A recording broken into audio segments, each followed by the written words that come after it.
happy about. When the World Championship happened, your mother was there, and I remember that visual where the trophy was passed around.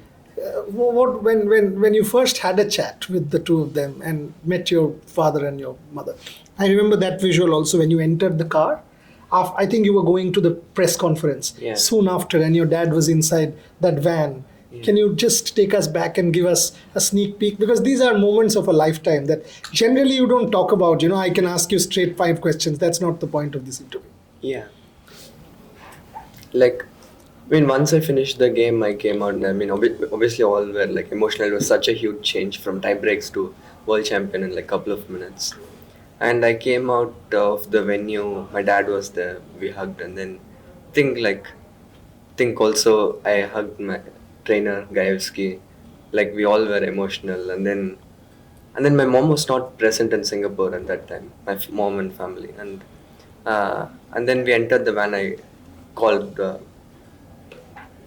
don't remember if mom called or I called, but like we were speaking, we both were crying, and then already at that time, once the game finished, my dad was coordinating with home to book the flights, and they arrived like next morning, if I remember well.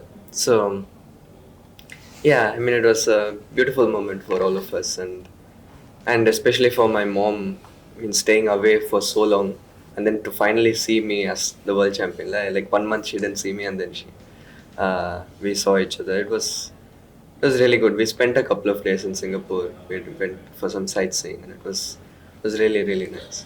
Now that you mentioned the sightseeing, tell me about the bungee jumping. How was the experience? It was. I know the story behind it. Yeah. When before that rest day and the two of you were at the beach, you told me the story. Yeah. But when you actually did it, I would never be able to do it. It was not that.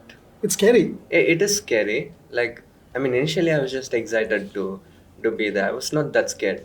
But once I went up, I was at the edge, about to jump, and then I got like really scared. I was like, why am I doing this? But I think, like, once I realized, once I jumped, the first few seconds were like very scary, but then it was fun. Like, it also helped that I saw a few people jumping before me, so I knew that nothing bad was going to happen. Of course not. Of course.